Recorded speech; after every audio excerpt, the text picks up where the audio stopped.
Who are you? Gavin Noble, And what's your sport? triathlon. Where do you live? I live in Dublin. Favourite athlete? Paul O'Connell.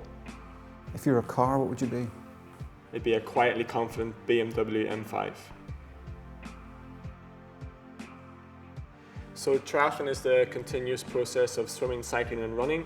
In an Olympic triathlon we swim 1500 metres, we bike for 40 kilometres and we finish off with a 10-kilometre run. I first did my first triathlon in 1996 when I was part of an Ulster Schools relay team. I did the bike leg for Pretoria, and from then on I enjoyed it and I moved from schools competition into the junior ranks and then onto the Irish team and progressed to competing then internationally. To race internationally you have to be a competent swim biker and runner. I came from a swimming background when I was young, so it gave me a little bit of an advantage because swimming is the most technical sport. But yeah, to race at a high level you can't really have a weakness. I would train 7 days a week, normally twice or 3 times a day. Obviously we swim, cycle and run most days, but we would also do supplementary things like going to the gym for strength and conditioning. And I'd live and train in Dublin, and I train at the Irish Institute of Sport, at the NAC swimming pool with the Irish Swim Squad, and I run and bike around the roads of Dublin. In triathlon, only 50 athletes can be on the start line, so you need to be one of those 50 top-ranked athletes in the world in the Olympic ranking. And for me, that meant that I had to represent Ireland and collect points over a 2 or 3 year period. So I did a lot of travelling, a lot of racing, and it actually for me came down quite close to the end, and I only qualified with 3 races still to go. So it was an enjoyable process, yet sometimes a little bit stressful. For myself and Triathlon Ireland, I was the first male competitor ever in Olympic Games.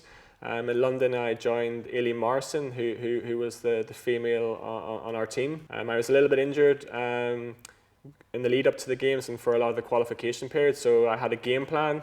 I was going to run around 32 minutes off the bike, whether it was a slow bike or a hard bike. So for me, to get the most out of myself and to finish in the best position that I could, I needed to swim very well. We needed to be involved in the bike leg to keep the pace high. So when the 50 guys came in the transition, there was gaps. So I was part of a league group of around 13 to 15 athletes. Yeah, and from what I remember from that is just the support of the crowd and my family standing at the turnaround to push me on. And you know, even though I was injured at the time, I didn't really feel it during the race. All I remember is the noise. And when I look back on it, I was proud of what I achieved, not just on the day, but leading up to then. And yeah, I look back on it with fond memories of just the whole experience. I finished my competition on the Tuesday, and the closing ceremony was then on the Sunday. So then I went full into supporting the Irish team, and I went to as many events as I could. I remember the first day in the village I got a call from a friend who had a media pass, so I actually went to see Katie Taylor's gold medal boxing match, which was incredible. I went from there to watch athletics every night. I saw the 4x1, I saw Mo Farah win his medals. I watched the girls in the Irish 4x4 team. Yeah, so I went to as many events as I could. I went to the basketball gold medal match, I watched the marathon, I watched the race walking.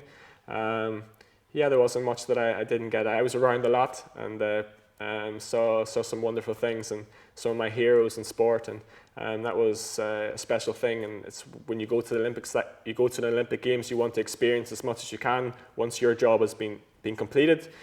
So yeah, I had a lot of fun in those, even being in the village in those last 4 days, which, you know, it's I look back and I have great memories of that short time. It was only 4 days, but I packed in quite a lot. So at the moment, Triathlon Ireland is an organisation run a highly successful talent ID program. These talent days, which they're called, are held all over Ireland, and they're well advertised on various websites, and they're looking for 12 to 16-year-olds to get involved in triathlon. They're looking for athletes who have a swimming background or a running background.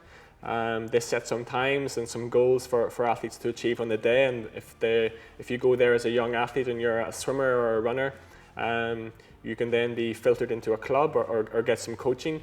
So it's a process, the talent idea of identifying future stars, and it's something that wasn't around whenever I was young, and I know that whenever I was younger, there was a good crop of juniors, and maybe I was the only one who survived through luck or through impatience or just being stubborn and training the way. So now if you're young in Ireland and you have talent, you have a good work ethic, because that's most important for triathlon, then there's definitely a pathway now for you to get better, to get better in the 3 sports, and hopefully progress to representing Ireland on the junior stage before progressing through to hopefully events like Rio Olympic Games and beyond.